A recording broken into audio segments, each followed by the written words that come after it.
ನಾಗೇಂದ್ರ ರಾಜೀನಾಮೆಗೆ ಪಟ್ಟು ಹಿಡಿದಿರುವ ಬಿಜೆಪಿ ನಾಯಕರು ಬೆಂಗಳೂರಿನ ಫ್ರೀಡಂ ಪಾರ್ಕ್ನಲ್ಲಿ ಪ್ರತಿಭಟನೆ ನಡೆಸಿದ್ರು. ನಾಗೇಂದ್ರ ಅವರನ್ನ ವಜಾ ಮಾಡುವಂತೆ ಘೋಷಣೆಗಳನ್ನ ಕೂಗಿದ್ರು. ಬಳಿಕ ವಿಧಾನಸೌಧದ ಮುತ್ತಿಗೆಗೆ ಮುಂದಾದ್ರು. ಈ ವೇಳೆ ದೊಡ್ಡ ಹೈಡ್ರಾಮಾನೇ ನಡೆದು ಹೋಯಿತು. ವಿಧಾನಸೌಧಕ್ಕೆ ಮುತ್ತಿಗೆ ಹಾಕೋದಕ್ಕೆ ಫ್ರೀಡಂ ಪಾರ್ಕ್ನಿಂದ ಹೊರಟಿದ್ದ ಬಿಜೆಪಿ ನಾಯಕರಾದ ಛಲವಾದಿ ನಾರಾಯಣಸ್ವಾಮಿ, ಶ್ರೀರಾಮುಲು, ಡಾಕ್ಟರ್ ಅಶ್ವಥ್ ನಾರಾಯಣ್, ಮುನ್ರತ್ನ, ರಾಜುಗೌಡರನ್ನ ಫ್ರೀಡಂ ಪಾರ್ಕ್ ಬಳಿಯ ರಸ್ತೆಯಲ್ಲೇ ಪೊಲೀಸರು ಲಾಕ್ ಮಾಡಿದ್ರು. ಬಿಜೆಪಿ ನಾಯಕರುಗಳು ಬ್ಯಾರಿಕೇಡ್ಗಳನ್ನು ಹತ್ತಿ ವಿಧಾನಸೌಧಕ್ಕೆ ಮುತ್ತಿಗೆ ಹಾಕುವ ಪ್ರಯತ್ನಕ್ಕೆ ಮುಂದಾದ್ರು. ಈ ವೇಳೆ ಪೊಲೀಸರು ಬಿಜೆಪಿ ನಾಯಕರುಗಳನ್ನ ವಶಕ್ಕೆ ಪಡೆದುಕೊಂಡ್ರು. ಸಂಜೆ ರಾಜ್ಯಪಾಲರನ್ನ ಭೇಟಿ ಮಾಡಿ ನಾಗೇಂದ್ರ ಅವರನ್ನ ವಜಾ ಮಾಡಬೇಕು ಅಂತ ಬಿಜೆಪಿ ನಾಯಕರುಗಳು ಆಗ್ರಹಿಸಿದ್ದಾರೆ.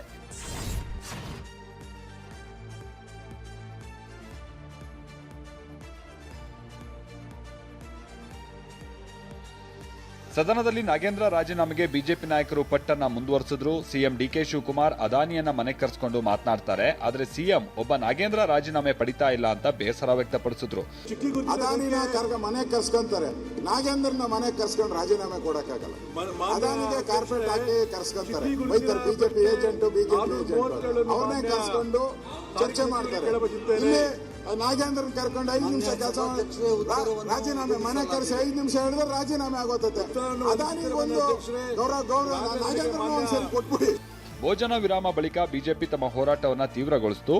ಸದನದ ಬಾವಿಗಿಳಿದು ಪ್ಲಕಾರ್ಡ್ಗಳನ್ನ ಪ್ರದರ್ಶಿಸಿದ್ರು. ಈ ವೇಳೆ ಸಿಎಂ ಬಿಜೆಪಿ ನಾಯಕರುಗಳ ಮೇಲೆ ಗರಂ ಆಗಿದ್ರು.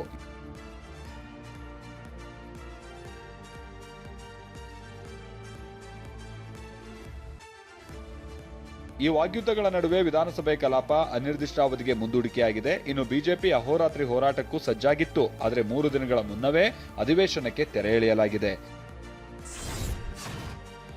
ವಿಧಾನಸಭೆ ಮತ್ತು ವಿಧಾನ ಪರಿಷತ್ ಕಲಾಪ ಮುಂದೂಡಿಕೆಗೆ ಬಿಜೆಪಿ ನಾಯಕರುಗಳು ಕೌಂಟರ್ ಮೇಲೆ ಕೌಂಟರ್ ಕೊಡ್ತಿದ್ದಾರೆ. ವಿಪಕ್ಷಕ್ಕೆ ಹೆದರಿ ಕಲಾಪವನ್ನ ಮುಂದೂಡಿದ್ದಾರೆ ಅಂತ ಗುಡುಗಿದ್ದಾರೆ. ವಿಧಾನಸಭೆ ಅಧಿವೇಶನದಲ್ಲಿ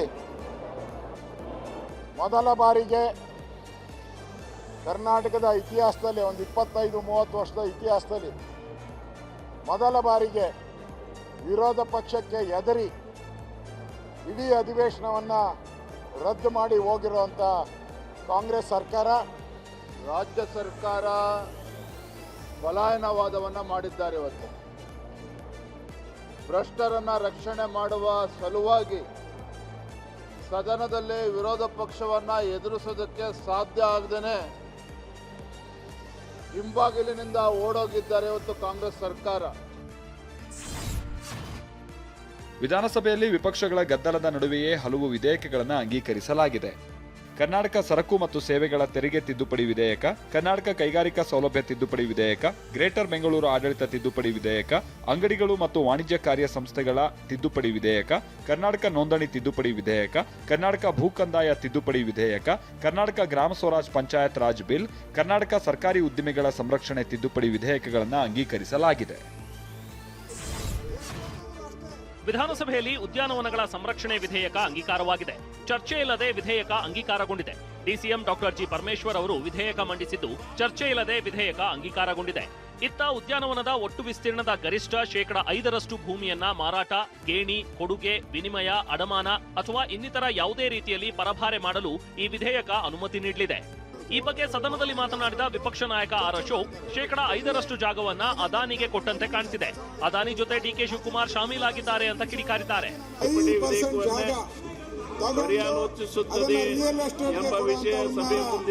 ಅದಾನಿ ಜೊತೆ ಡಿಕೆ ಶಿವಕುಮಾರ್ ಶಾಮೀಲಾಗಿದ್ದಾರೆ. ಪಾರ್ಕ್ಗಳಲ್ಲಿ 5% ಜಾಗ ಗುತ್ತಿಗೆ ನೀಡುವ ನಿರ್ಧಾರದ ಬಗ್ಗೆ ಪ್ರತಿಕ್ರಿಯೆ ನೀಡಿದ ರಿಜ್ವಾನ್ ಅರ್ಷದ್, ಎಲ್ಲಾ ಉದ್ಯಾನಗಳಲ್ಲಿ 5% ಜಾಗ ತೆಗೆದುಕೊಳ್ಳೋದಿಲ್ಲ, ಸರ್ಕಾರಕ್ಕೆ ಅಗತ್ಯ ಇರುವ ಕಡೆ ಮಾತ್ರ ಜಾಗ ತೆಗೆದುಕೊಳ್ತಾರೆ ಎಂದಿದ್ದಾರೆ.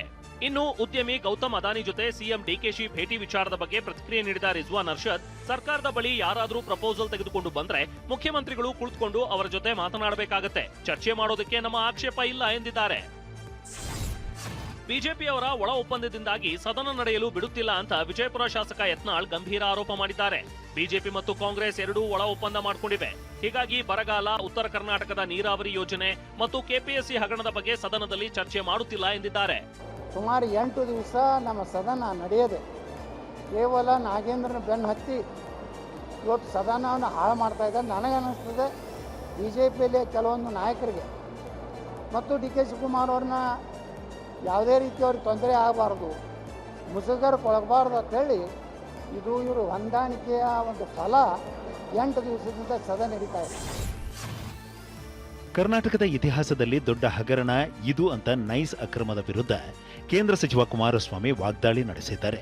ಇನ್ನು ಕೋರ್ಟ್ನಿಂದ ಟೋಲ್ ಸಂಗ್ರಹ ಮಾಡಬಾರದು ಅನ್ನೋ ಎಚ್ಡಿಕೆ ಹೇಳಿಕೆಗೆ ಪ್ರತಿಕ್ರಿಯಿಸಿರುವ ಗೃಹ ಸಚಿವ ಪ್ರಿಯಾಂಕ್ ಖರ್ಗೆ ಕೋರ್ಟ್ನಿಂದ ನಿಲ್ಲಿಸಿ ಅಂತ ಆದೇಶ ಅಲ್ಲ ಅಂದ್ರು. ಈ ಕಂಪನಿಯನ್ನೇ ಟೇಕ್ ಓವರ್ ಮಾಡಲಿಕ್ಕೆ ಮುಖ್ಯಮಂತ್ರಿ ಈಗಾಗಲೇ ಚರ್ಚೆಗಳು ಮಾಡಿ ಎಲ್ಲ ರೀತಿಯಲ್ಲಿ ಒಡಂಬಡಿಕೆ ಆಗೋಗಿದೆ. ಕೋರ್ಟಿಂದ ಏನೂ ಆದೇಶ ಇಲ್ಲ ನಿಲ್ಲಿಸಿ ಅಂತ. ನಿನ್ನೆ ಒಂದೊಂದು ಪೇಜ್ ಜಾಹೀರಾತು ಕೊಟ್ಟಿದ್ದಾರೆ. ಇಲೀಗಲ್ ಆಗಿ ಹಣವನ್ನ ಟೋಲ್ ಗೇಟ್ ನಲ್ಲಿ ಸಂಗ್ರಹ ಮಾಡ್ತಾ ಇದ್ದಾರೆ.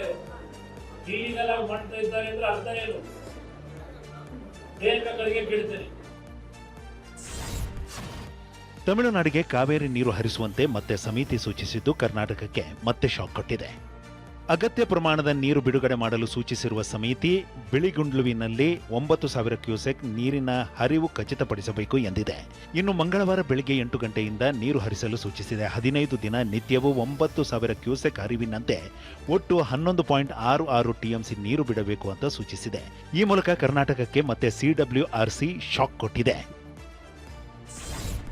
ಪಶುವೈದ್ಯರ ನೇಮಕಾತಿ ಹಗರಣ ಸಂಬಂಧ ಉತ್ತರ ಪ್ರದೇಶದಲ್ಲಿರುವ ಐಎಎಸ್ ಅಧಿಕಾರಿ ಜ್ಞಾನೇಂದ್ರ ಕುಮಾರ್ ಮನೆಯಲ್ಲೂ ಇಡಿ ಅಧಿಕಾರಿಗಳು ದಾಳಿ ನಡೆಸಿದ್ದಾರೆ. ಲಕ್ನೋ ಬಳಿಯ ಗ್ರಾಮವೊಂದರಲ್ಲಿ ಜ್ಞಾನೇಂದ್ರ ಕುಮಾರ್ ಮನೆಯಲ್ಲಿ ಇಡಿ ಅಧಿಕಾರಿಗಳು ದಾಳಿ ನಡೆಸಿ ಅವರ ತಂದೆ ಹೇಳಿಕೆ ದಾಖಲಿಸಿಕೊಂಡಿದ್ದಾರೆ. ಪುತ್ರ ಜ್ಞಾನೇಂದ್ರ ಕುಮಾರ್ ಮನೆಗೆ ಬಂದಿಲ್ಲ ಅಂತ ಅಧಿಕಾರಿಗಳಿಗೆ ತಂದೆ ಹೇಳಿದ್ದು ನಾನು ಆರೋಗ್ಯವಾಗಿದ್ದೀನಿ ಎಂದಿದ್ದಾರೆ. ಜ್ಞಾನೇಂದ್ರರ ತಂದೆ ಅವರಿಗೆ ಸಮನ್ಸ್ ನೀಡಿದ ಇಡಿ ಅಧಿಕಾರಿಗಳು ದಾಳಿ ಮುಕ್ತಾಯಗೊಳಿಸಿದ್ದಾರೆ. ಇನ್ನು ಭಾನುವಾರ ಬೆಂಗಳೂರಿನ ಜ್ಞಾನೇಂದ್ರ ಕುಮಾರ್ ಮನೆ ಮೇಲೆ ಇಡಿ ದಾಳಿ ನಡೆಸಿ ಸುಮಾರು 9 ಗಂಟೆಗಳ ಕಾಲ ಪರಿಶೀಲನೆ ನಡೆಸಿದ್ರು. ಮಾಜಿ ಸಚಿವ ಎಚ್.ಡಿ. ರೇವಣ್ಣ ಮತ್ತು ಹಾಸನ ಜಿಲ್ಲಾಧಿಕಾರಿ ನಡುವೆ ಪರೋಕ್ಷ ಮತ್ತು ನೇರ ಏಟು ಎದಿರೇಟು ಶುರುವಾಗಿದೆ. ಗ್ರಾಮ ಪಂಚಾಯಿತಿ ಚುನಾವಣೆಗೆ ಮೀಸಲಾತಿ ನಿಗದಿ ಸಂಬಂಧ ಹಾಸನ ಜಿಲ್ಲಾಧಿಕಾರಿ ವಿರುದ್ಧ ರೇವಣ್ಣ ಕಿಡಿಕಾರಿದ್ದರು. ಇನ್ನು ನಿಮ್ಮನ್ನ ಹಿಡಿತದಲ್ಲಿಟ್ಟುಕೊಳ್ಳಲು ಆಗಲಿಲ್ಲವೆಂದರೆ ದ್ವೇಷಿಸುತ್ತಾರೆ ಅಂತ ಎಕ್ಸ್ ಖಾತೆಯಲ್ಲಿ ಹಾಸನ ಡಿಸಿ ಲತಾ ಕುಮಾರಿ ಪೋಸ್ಟ್ ಮಾಡಿ ಪರೋಕ್ಷವಾಗಿ ತಿರುಗೇಟು ಕೊಟ್ಟಿದ್ದಾರೆ. ನಾನು 30 ವರ್ಷ ಶಾಸಕರಾಗಿ ಕೆಲಸ ಮಾಡಿದ್ದೀನಿ. ಇಂಥ ಜಿಲ್ಲಾಧಿಕಾರಿ ನೋಡಲಿಲ್ಲ. ಅದೆಲ್ಲಿಂದ ಹಿಡ್ಕೊಂಬಂದವರು ಗೊತ್ತಿಲ್ಲ. ಈ ಜಿಲ್ಲಾಧಿಕಾರಿ ತಪ್ಪು ಮಾಡಿದ್ರೆ ಸರಿಪಡಿಸ್ಕೊಳೋದಕ್ಕೆ ಯಾರು ಬೇಕಿದ್ರೂ ಹೇಳಬಹುದು, ಆದರೆ ವೈಯಕ್ತಿಕ ನಿಂದನೆ ಮಾಡಬಾರ್ದು ಅಷ್ಟೇ. ನೋಡ್ರಿ, ಒಬ್ಬ ಅಧಿಕಾರಿಗೆ ಅಗೌರವಿತವಾಗಿ ಮಾತಾಡೋದು ಅಥವಾ ಅಸಂಬದ್ಧ ಶಬ್ದಗಳನ್ನು ಉಪಯೋಗ ಮಾಡೋದು, ಆಮೇಲೆ ಆ ಭಾಷೆಯಲ್ಲಿ ಒಂದು ಹಿಡಿತ ಇರದೇ ಇರೋದು, ಇವೆಲ್ಲ ಏನಾಗ್ತದೆ? 40 ಅಡಿಯ ಟಿಪ್ಪು ಸುಲ್ತಾನ್ ಕಟೌಟ್ಗೆ ಪಾಕಿಸ್ತಾನ ಪರ ಇರುವ ಹಾಡು ಬಳಸಿ ಇನ್ಸ್ಟಾದಲ್ಲಿ ಪೋಸ್ಟ್ ಮಾಡಿದ ಪೇಜ್ ವಿರುದ್ಧ ಸುಮೋಟೋ ಕೇಸ್ ದಾಖಲಾಗಿದೆ. ಈದ್ ಮಿಲಾದ್ ಹಿನ್ನೆಲೆಯಲ್ಲಿ ಚಿಕ್ಕಮಗಳೂರಲ್ಲಿ ಟಿಪ್ಪು ಕಟೌಟ್ ಹಾಕಲಾಗಿತ್ತು. ವಿಡಿಯೋ ಅಪ್ಲೋಡ್ ಮಾಡಿದ್ದ 23 ವರ್ಷದ ರೋಷನ್ ಬಂಧನವಾಗಿದೆ. ಇನ್ನು ಪ್ರಕರಣದಲ್ಲಿ ಇಬ್ಬರು ಅಪ್ರಾಪ್ತರು ಸೇರಿದಂತೆ 7 ಮಂದಿಯನ್ನ ಪೊಲೀಸರು ವಶಕ್ಕೆ ಪಡೆದು ವಿಚಾರಣೆ ಮುಂದುವರಿಸಿದ್ದಾರೆ. ಇನ್ಸ್ಟಾಗ್ರಾಮ್ ಅಕೌಂಟಲ್ಲಿ ಒಂದು ಪಾಕಿಸ್ತಾನಿ ಆರ್ಮಿದು ಒಂದು ಸಾಂಗ್ ಹಾಕಿ ಮತ್ತು ಈ ಕಟೌಟ್ದು ವಿಡಿಯೋ ಹಾಕಿದ್ದಾರೆ. ಎಸ್ಐಆರ್ ಪ್ರಕ್ರಿಯೆ ಪೂರ್ಣಗೊಂಡಿದ್ದು ರಾಜ್ಯದಲ್ಲಿ 1,96,96,339 ಮತದಾರರ ಹೆಸರು ಡಿಲೀಟ್ ಆಗಿದೆ. 15,17,042 ಮಂದಿ ಎಸ್ಐಆರ್ ಪ್ರಕ್ರಿಯೆಗೆ ಗೈರಾಗಿದ್ದಾರೆ.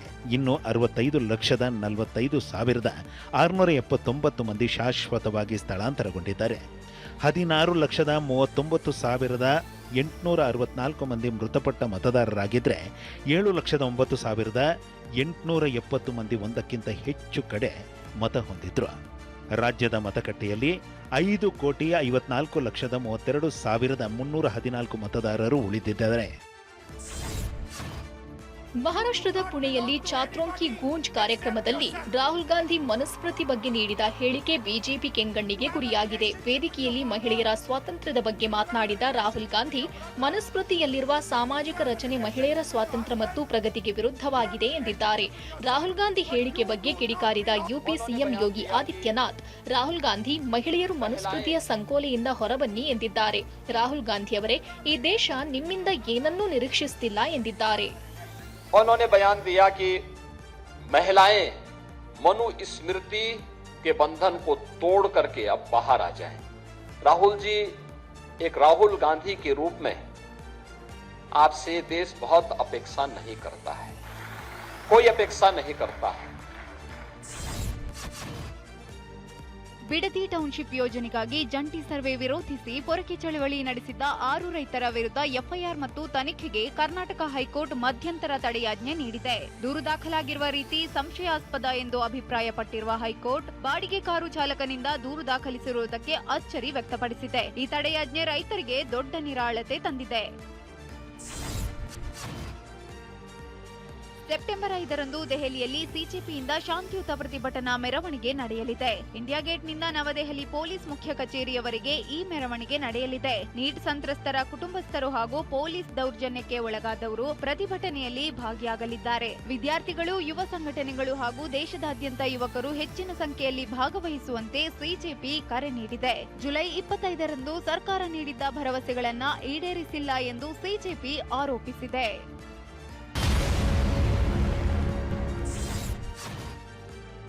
ಮಂಡ್ಯದಲ್ಲಿ ಭಿಕ್ಷುಕಿ ನೂರನ್ನೋರ ಮನೆಯಲ್ಲಿ ಪತ್ತೆಯಾದ 8,40,000 ರೂಪಾಯಿ ಸಂಬಂಧ ವೃದ್ಧೆ ಸಂಬಂಧಿಕರು ಹಾಗೂ ಮಸೀದಿ ಮುಖಂಡರು ಸ್ಪಷ್ಟನೆ ಕೊಟ್ಟಿದ್ದಾರೆ. ನೂರ್ ಅವರಿಗೆ ಮನೆ ಕಟ್ಟುವ ಆಸೆಗಿತ್ತು. ಈ ಹಣವನ್ನು ಮನೆ ನಿರ್ಮಾಣ ಅಥವಾ ಬಡವರಿಗೆ ಹಂಚುವ ಬಗ್ಗೆ ತೀರ್ಮಾನಿಸುತ್ತೇವೆ ಅಂತ ವೃದ್ಧೆ ಸಂಬಂಧಿ ಹೇಳಿದ್ದಾರೆ. ದೊಡ್ಡವರು ಯಾರಿದ್ದಾರೆ ಅವ್ರು ಕೇಳಿಕೊಂಡು ನಮ್ಮ ಸಂಬಂಧಿಕರಲ್ಲಿ ಯಾರ್ಯಾರು ಬಡವರಿದ್ದಾರೆ ಅವ್ರಿಗೆ ಕೊಡಬೇಕು. ಬಹುನಿರೀಕ್ಷಿತ ಟಾಕ್ಸಿಕ್ ಸಿನಿಮಾ ರಿಲೀಸ್ಗೆ ಇನ್ನೆರಡು ದಿನಗಳಿರುವ ಹೊತ್ತಿನಲ್ಲೇ ಬೆಂಗಳೂರಿನಲ್ಲಿರುವ ಊರ್ವಶಿ ಥಿಯೇಟರ್ ಡೆಮಾಲಿಷನ್ಗೆ ಸುಪ್ರೀಂ ಕೋರ್ಟ್ ಆರ್ಡರ್ ಮಾಡಿದೆ. ಭಾನುವಾರವಷ್ಟೇ ಟಾಕ್ಸಿಕ್ ಚಿತ್ರದ ಬುಕಿಂಗ್ ಓಪನ್ ಅಂತ ಊರ್ವಶಿ ಸಿನಿಮಾಸ್ ಹೇಳಿತ್ತು. ಈಗ ಥಿಯೇಟರ್ ನೆಲಸಮದ ವಿಚಾರ ಯಶ್ ಫ್ಯಾನ್ಸ್ಗೆ ಶಾಕ್ ತಂದಿದೆ. ಈ ಚಿತ್ರಮಂದಿರವನ್ನ ವರನಟ ಡಾಕ್ಟರ್ ರಾಜ್ಕುಮಾರ್ ಅವರು ಉದ್ಘಾಟಿಸಿದ್ರು. ರಾಕಿಂಗ್ ಸ್ಟಾರ್ ಯಶ್ ಭೇಟಿಯಾಗಿರುವ ಬಾಲಿವುಡ್ ಹಿರಿಯ ನಟ ಅನುಪಮ್ ಖೇರ್ ರಾಕಿ ಬಾಯನ್ನ ಹಾಡಿ ಹೊಗಳಿದ್ದಾರೆ. ಯಶ್ ಜೊತೆಗಿರುವ ಫೋಟೋವನ್ನ ಇನ್ಸ್ಟಾಗ್ರಾಂನಲ್ಲಿ ಪೋಸ್ಟ್ ಮಾಡಿರುವ ಅನುಪಮ್ ಖೇರ್ ತೆರೆ ಮೇಲಷ್ಟೇ ಅಲ್ಲ ನಿಜ ಜೀವನದಲ್ಲೂ ಯಶ್ ಅದ್ಭುತ ವ್ಯಕ್ತಿ ಅಂತ ಕೊಂಡಾಡಿದ್ದಾರೆ. ಯಶ್ ಅವರ ಸರಳತೆ, ಕನಸುಗಳು ಮತ್ತು ಸಿನಿಮಾದ ಮೇಲಿರುವ ಆಸಕ್ತಿ ಬಗ್ಗೆ ಅನುಪಮ್ ಖೇರ್ ಮೆಚ್ಚುಗೆ ವ್ಯಕ್ತಪಡಿಸಿದ್ದಾರೆ.